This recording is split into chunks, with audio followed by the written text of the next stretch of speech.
Hi, I'm Katie Brown and welcome to part 3 of the procrastination module.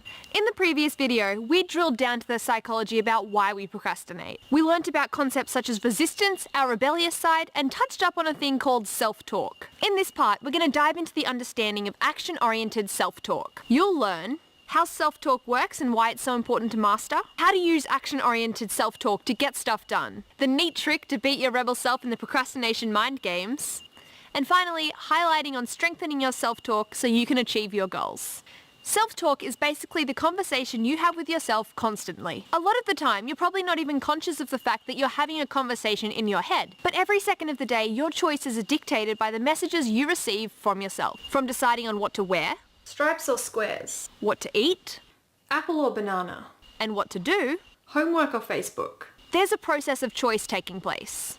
The choices that determine your actions are based off self-talk. A lot of the time, self-talk conversations take place in your subconscious mind and you make decisions on autopilot. These inner conversations are comparable to the background music you hear in your shopping centre. The music is playing in the background, but until you stop and focus on it, you probably won't hear it. The kicker is that this background music actually impacts your shopping pattern and your overall behaviour.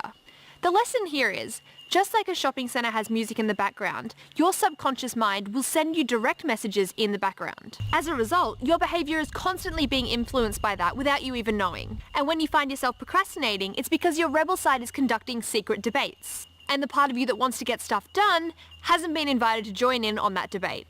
Hello everyone, welcome to the secret subconscious debate. Now I hope you all know that the part that wants to get stuff done is not allowed to come in, so if you see them, don't let them in.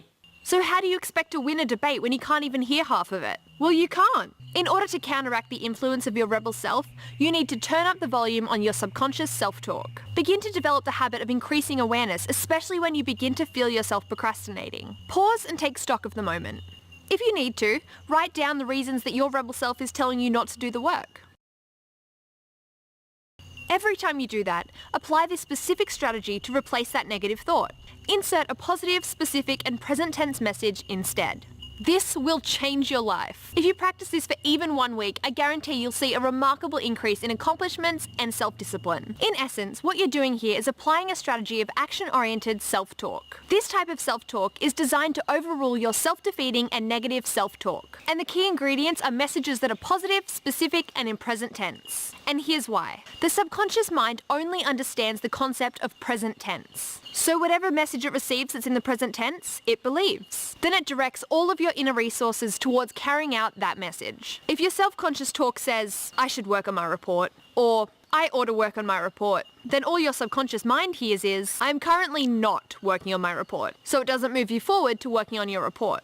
Moreover, while you're saying to yourself, I should work on my report, your rebel self is sending a present tense message that says, I am now watching a video on YouTube. Therefore, it's important to understand that your subconscious mind sends messages to your emotions, motor functions, and other parts of your physical and psychological network. If your subconscious mind believes that you're currently working on a report, then that's what your feet, hands, and every other part of your body will want to be doing. Simultaneously, your subconscious mind will be trying to focus on ways to get your report together. Okay, brain, you're going to start on the intro, hands, you're going to start on the writing. The trick is to master the art of repeating your positive, specific, and present tense message to get the desired outcome that you're after. At the same time though, your rebel self will try to implement one of the 5 poisons that we've talked about before to stop you from doing that desired activity. The irony here is that your rebel self needs to implement self-talk too to get its message across. But because you're now aware of the types of messages that your rebel self will try and send you, you can repeat your own message over and over and dispute the rebel self's message altogether. Your subconscious mind can only respond to one message at a time.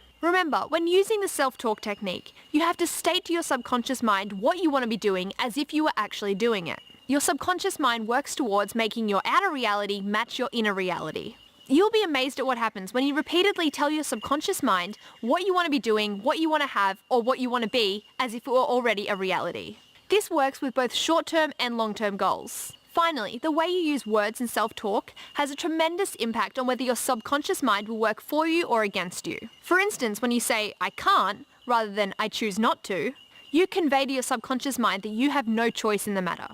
This creates a helpless attitude in your behaviour and weakens your resolve. I choose implies that you have a choice in the matter. Likewise, when you say I must or I have to, you're again telling your subconscious mind that you have no choice in the matter. or that someone or something outside of yourself is in the driver's seat. And this does not enthusiastically work to move you toward your goals. Therefore, always say "I choose to," which is, after all, usually the truth of the matter.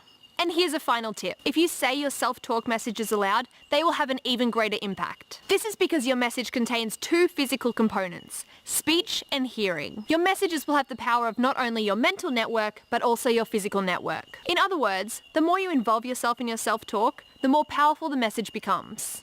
And in turn, your subconscious mind will have more strength to support the actions you desire. Begin practicing your self-talk now. Repeat your message over and over to your subconscious mind and observe how your mind and body respond. In part 4 of this module, we're going to start exploring self-discipline even further. We're also going to begin to uncover some practical tools to build up your armory towards beating procrastination and strengthening self-discipline. Thanks for watching. I'm Katie Brown, and I'll see you in the next video.